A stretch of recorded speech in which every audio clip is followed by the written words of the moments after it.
The river reflected the city lights, flowing slowly, peacefully. A woman stood by the river. She didn't move, didn't breathe, didn't blink. Her reflection in the water, and her shadow split into legs.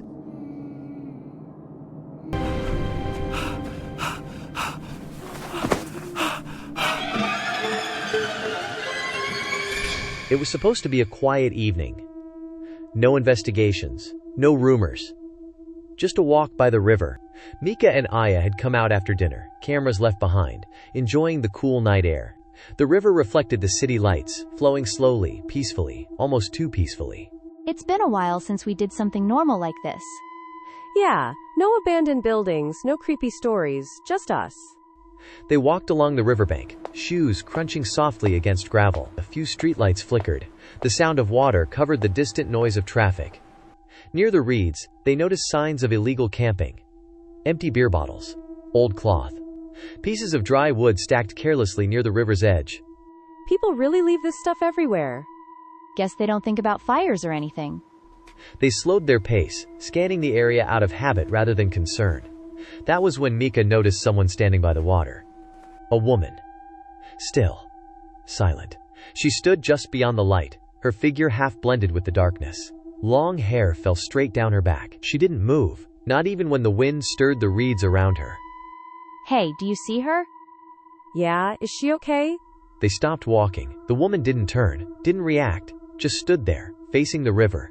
For a moment, Mika thought the woman might be lost. Or tired. Or simply enjoying the night. Nothing about her looked threatening. Maybe she's just thinking. Yeah, let's not bother her. As they continued walking, Mika glanced back. The woman was gone. Huh, that was fast. Probably walked off when we weren't looking. They didn't stop. They didn't investigate. They didn't even talk about it much after that. At the time, it felt like nothing more than a strange moment. One of those things you notice, then forget. But neither of them realized that what they had seen by the river that night was not just a person, and that they had already stepped into someone else's territory. The next afternoon, Mika and Aya returned to the river. Not because of fear, not because of curiosity about ghosts, but because the place from the night before felt unfinished. Daylight changed everything. The river looked ordinary again. Children rode bicycles nearby. An elderly couple walked their dog along the path. Feels kinda silly coming back in the daytime. Yeah, last night probably just messed with our heads. Still, they slowed near the same stretch of riverbank. The signs of illegal camping were clearer now. Flattened grass, empty bottles half buried in the dirt, charred marks on stones, as if someone had lit small fires and never cleaned up properly. See? Someone's been staying here for a while. And look at this! Thin strands stretched between branches and railings near the water, almost invisible unless the sunlight hit them just right. These aren't normal spider webs, there are too many. Maybe the area's just neglected? The webs were everywhere, between reeds, across broken wood, layered on top of each other, thick in some places, tangled in others. It didn't look natural. It looked intentional. If people keep camping here, this place is kind of a fire hazard. Yeah, dry wood, trash one spark and... She stopped mid-sentence. Something moved near the riverbank. Not fast. Not sudden.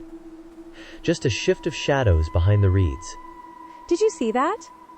Probably an animal. They waited. Nothing emerged. The river flowed on. The shadows settled. The place felt normal again, almost. Mika lifted her phone, taking a few photos of the environment. Not evidence, just habit. Worst case, it's just a weird camping spot. Yeah, or someone with way too many spiders. They left shortly after, convinced they were overthinking things. But as they walked away, neither of them noticed the thin strands stretching higher than before, nor the faint disturbance near the water's edge. Something had been watching them again, and this time, it was closer. That night, Mika and Aya returned to the river once more. They told themselves it was just to confirm something, to make sure the place really was as ordinary as it looked during the day. The riverbank was quieter now. No joggers. No cyclists. Only the sound of water and insects filling the darkness. It's emptier than last night. Yeah, let's just walk, then head back. They stayed near the path, keeping the river on their left. Streetlights barely reached the reeds. Then Mika stopped. Not suddenly. Not in fear. She simply slowed, staring ahead. She's there again. By the water stood a woman. Same position. Same stillness.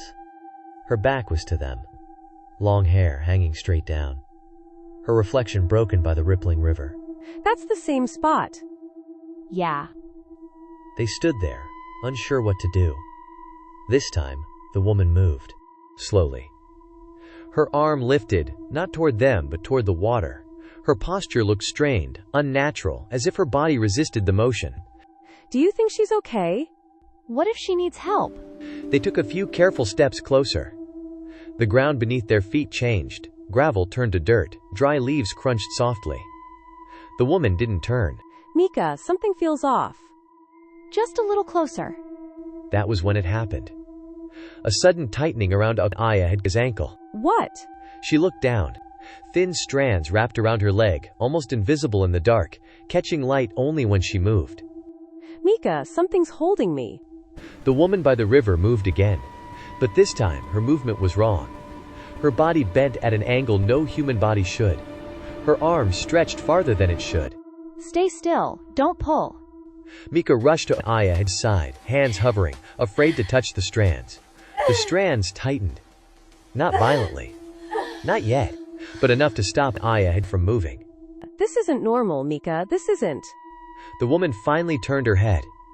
And in that moment, Mika realized she wasn't looking at them. She was listening. She knows we're here. The air felt heavier.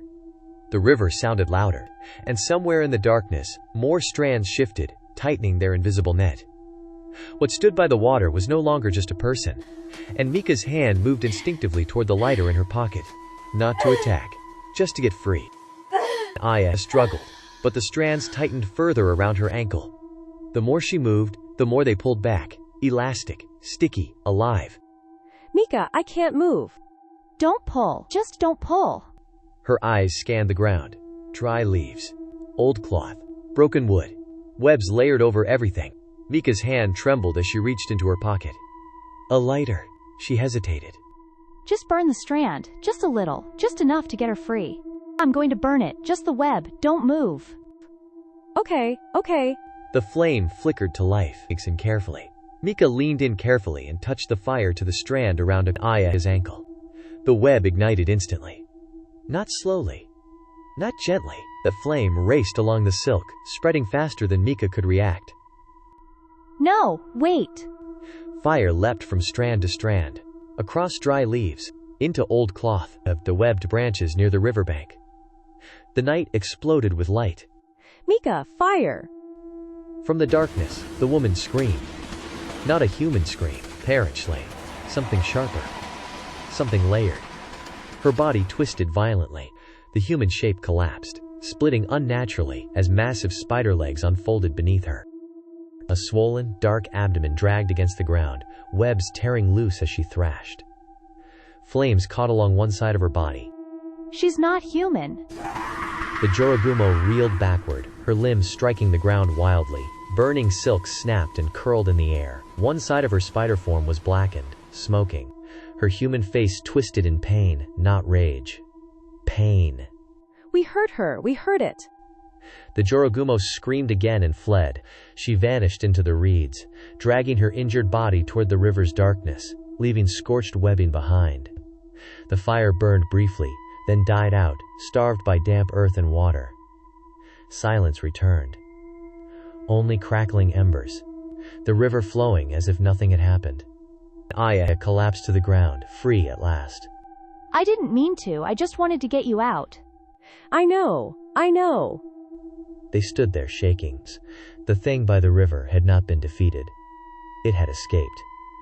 And now, it was wounded. If it comes back, it won't forget us. The fire had saved them, but it had also changed something. In the darkness beyond the riverbank, a creature of silk and shadow now carried a scar. And a reason to remember. They didn't stay by the river long. The smell of burnt silk lingered in the air, and the darkness felt different now, thicker, heavier. Mika and Aya walked away without looking back. Neither of them spoke. Later that night, they sat inside Mika's apartment. The lights were on, the windows closed. The quiet felt safer here. Aya wrapped her hands around a cup of tea, still shaking slightly. Do you think it's going to come after us? I don't know. She didn't try to comfort her with false certainty.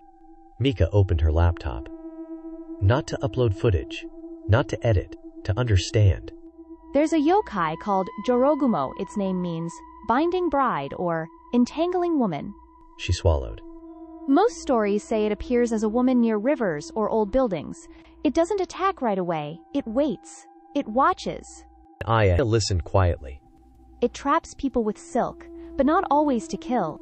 She scrolled further. Some versions say it only attacks when its territory is threatened. Others say it targets people who wander too far or who intend harm. Aya looked up. Then what about us? We walked into its space. She closed the laptop. The room felt smaller.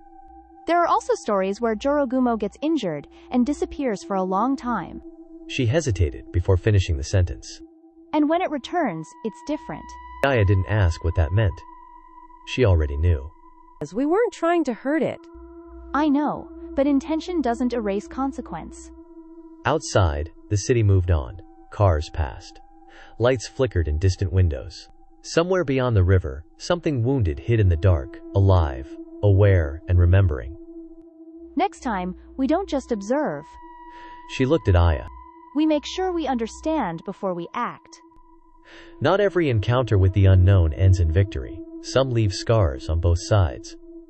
This was not the end of the Jorōgumo's story. It was only the first mark it would carry. Subscribe to Whispers Beyond Archives, and follow Mika and Aya as they continue their investigation into the hidden spirits of Japan, where not every monster is evil and not every human choice is right.